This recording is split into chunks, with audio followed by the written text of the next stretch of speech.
almost anyone who loves tennis and follows the man's tour on television over the last few years had worth might be turned Federer moments. These 15 years and 12 Grand Slams later, Federer is one of the richest athletes ever. His strategic moves in the background are often as astonishing as the Federer moments on the court. So this present piece will be about Roger Federer as a businessman.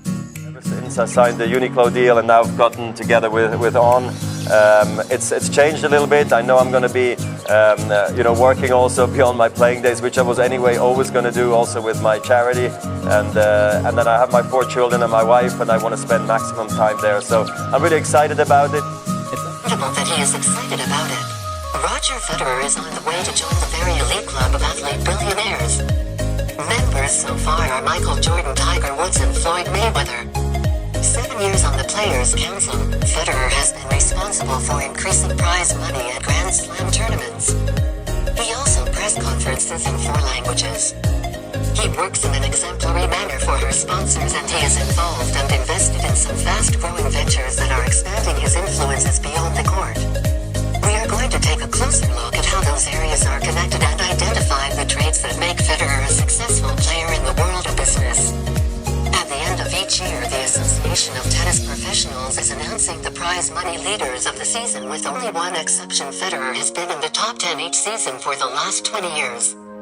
Having earned a total of almost $130 million puts him on the second place of the all-time list, right behind Novak Djokovic, who is mainly in the lead because of the inflation of prize money in recent years. Playing in the top 10 of the world for 2 decades is extremely unusual in any sport, but even more so in a physically exhausting one like tennis. What's even more unusual than Federer's constant dominance on the court is that his prize money is only a small part of his total earnings. Looking at the list of highest paid athletes of 2019, Federer makes by far the most money from sponsorships among all athletes and across all sports. The relative figures are even more significant.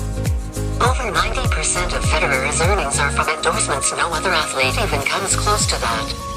LeBron James takes the second place with a share of not even 60%. The biggest part of Federer's endorsements comes from his deal with Uniqlo that is reported to be worth $30 million. Annually, after 20 fruitful years with Nike, Federer caused a stir in the tennis and business worlds when he inked a 10-year contract with Uniqlo in 2018. The Japanese clothing retailer is better known for its casual lifestyle apparel than for its athletic pursuits. While many experts at the time predicted that leaving Nike would damage his image and called the move a mistake, Federer saw an opportunity.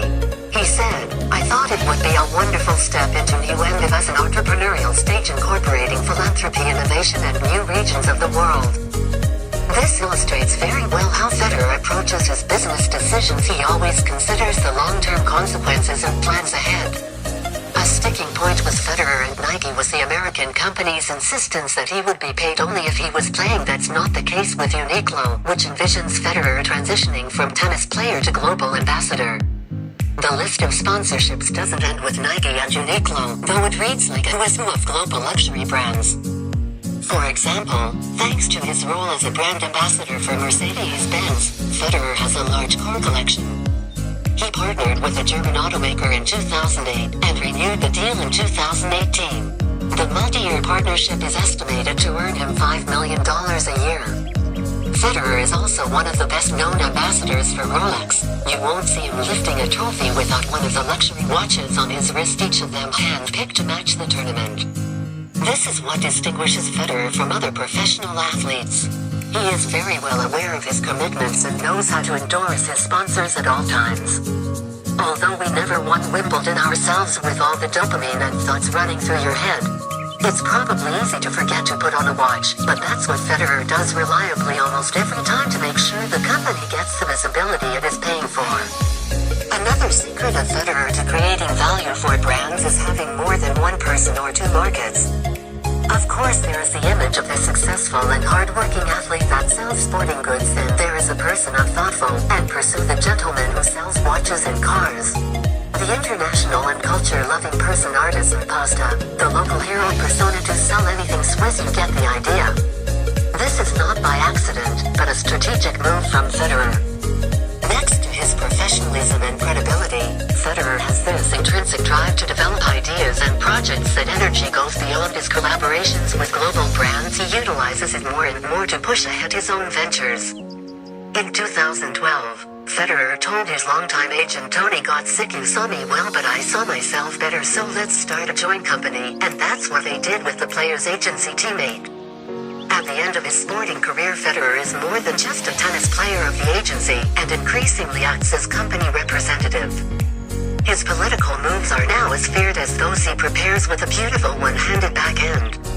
In recent years, Federer has used his charisma to try to attract up-and-coming players to teammate who are Martin Del Potro and Grigor Dimitrov were temporarily under contract.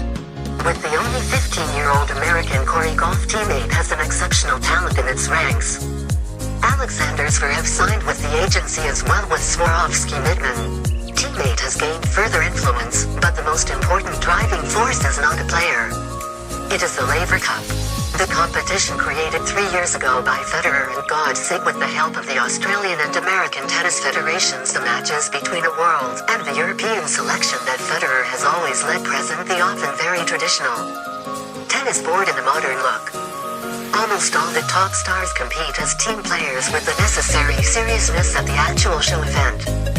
This is partly due to the lucrative entry and victory bonuses, but also thanks to Federer's high standing among his colleagues. The first 3 editions of the Laver Cup were a huge media success. Outside of the tennis world, one of Federer's most notable investment opportunities opened up to him after he left Nike. Among the many brand partnerships for watches, luggage, and other luxuries, there was an opening in footwear. Federer had originally met the unfounders over dinner in 2017.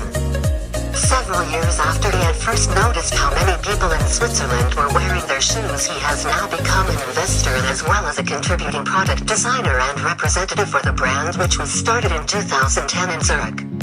After growing by word of mouth among endurance athletes and in running specialty stores, Honest gaining ground as an underdog rival to giants like Nike and Adidas in performance sports shoe category. The cooperation with Federer seems like a natural fit and could turn out as another smart career move of the Swiss. Considering the impact and level that Federer has reached with his undertakings, it surprises that Federer himself describes his business approach as conservative. Of course, you got to take chances on the tennis court or in life at times, but at the end of the day, I like to be conservative. I guess it's also a Swiss mentality to some extent.